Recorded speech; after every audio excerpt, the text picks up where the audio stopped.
আমি যে জিলাপির উপকরণ নিয়ে সবাইকে দেখাচ্ছি, এই যে এগুলো দিয়ে আমি জিলাপি বানাবো সুন্দরভাবে।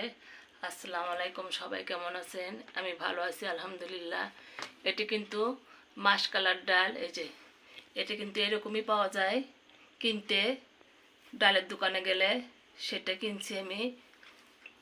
এটা ময়দা, এই যে এটাকে আতপ চাউলও বলে, আবার পোলার চাউলও বলে, আর এটা হলো লেবু। তো সবাই চিনেন।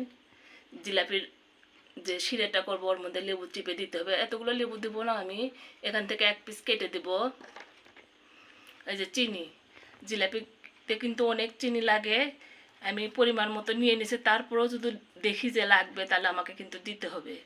আর এই যে এই কয়েকটা যে আমি ব্লেন্ডার করব, এর জন্য এই যে পানি, এটা পুরোটাই আমার লাগবে। তারপরেও আমাকে আর একটু দিতে হবে হয়তো, দিয়ে সুন্দরভাবে আমি জিলাপি বানাবো। এই উপকরণগুলো আমি সবাইকে আগে দেখাই নিলাম, যেহেতু আমি রান্না দেখাই, কিন্তু কিভাবে পুরোটা করতে হয় সেটা কিন্তু আমি দেখাই না, কারণ আমি একা একা করি দেখে হয়তো পারি না। কিন্তু জিলাপি যখন আবার করব সেটা সবার সাথে আমি শেয়ার করব। এই জন্য করে আমি এতটুকু শেয়ার করলাম যে এইভাবে জিলাপি করলে অনেক মজা লাগে, ভালো লাগে, আর সারাদিন অনেক মচমচে থাকে। আবার এই ব্লেন্ডারটা করে নিয়ে দেখা যায় যে ফ্রিজে রেখে তারপর বানালে আরও ভালো হয়।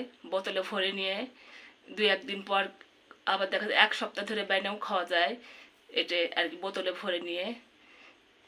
এভাবে আমি জিলাপি বানাই, কিন্তু একবারে কিন্তু কেউ শিখতে পারে না। আমি অনেক করে তারপরে ঠিকঠাক মতো শিখছি। আমার ফ্যামিলিতে এই জিলাপিটা সবাই অনেক পছন্দ করে। সুন্দরভাবে যখন আবার আমি জিলাপিটা বানাবো আমি সবাইকে দেখাবো।